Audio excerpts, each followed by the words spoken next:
नमस्कार, मैं हूं आपके साथ प्रेरणा कौशिक। तो हाल ही में immigration, refugees and citizenship Canada यानी कि IRCC ने खुलासा किया है कि कनाडा में करीबन 47,000 फॉरेन स्टूडेंट्स ऐसे हैं जो कि अवैध तरीके से देश में रहते हैं, यानी कि उनके पास जो स्टडी वीजा था उसके रूल्स उन्होंने फॉलो नहीं किए।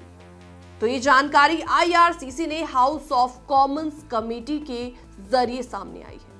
IRCC की ऑफिशियल आयशा जफर ने बताया कि इन 47,175 स्टूडेंट्स को पोटेंशियली नॉन कंप्लाइंट यानी कि नियम तोड़ने वाला माना जा रहा है।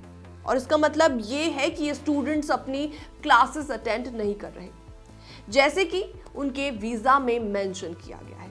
और सबसे ज्यादा चर्चा इस बात की हो रही है कि इन नॉन कंप्लाइंट स्टूडेंट्स में इंडिया का नाम सबसे टॉप पर है।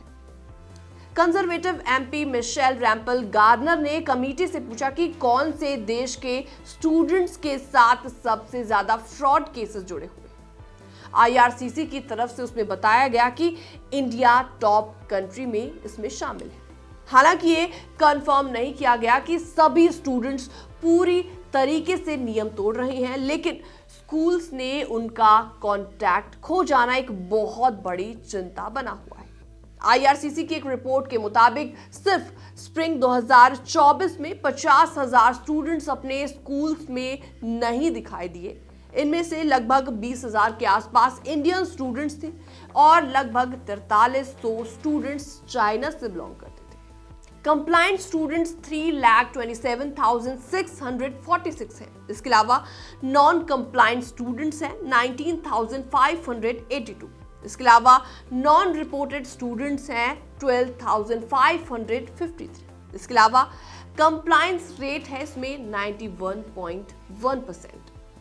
नॉन कंप्लायंस रेट इसका है 5.4%। इसके अलावा IRCC ने यह भी बताया कि इंडिया कनाडा के लिए सबसे बड़ा स्टूडेंट सोर्स कंट्री है, इसलिए इनमें इंडियन स्टूडेंट्स की संख्या सबसे ज्यादा दिखाई भी दे रही है। लेकिन इसी बीच इस मामले ने एक और बड़ा मुद्दा छेड़ दिया है। IRCC ने लास्ट ईयर रिव्यू में 10,000 से ज्यादा फेक स्टूडेंट एक्सेप्टेंस लेटर पकड़े।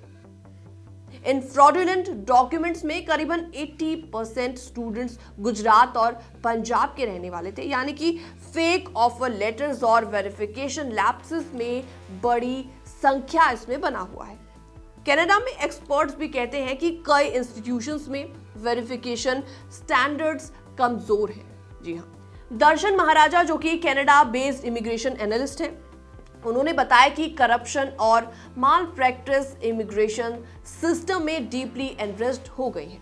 उनका कहना है कि इस पूरे सिस्टम में कॉम्प्रिहेंसिव रिफॉर्म्स की काफी ज्यादा जरूरत है। तो ये पूरा मामला सिर्फ नंबर्स का नहीं है, बल्कि ये दिखाता है कि कनाडा में इंटरनेशनल स्टूडेंट्स के लिए रूल्स कितने स्ट्रिक्ट हैं और अगर कोई कंप्लायंस नहीं करता तो उसका स्टेटस खतरे में भी पड़ सकता है। साथ ही साथ ये इंडियन स्टूडेंट्स और उनके परिवारों के लिए भी एक बड़ी चेतावनी है कि वीजा रूल्स को हमेशा स्ट्रिक्टली फॉलो करें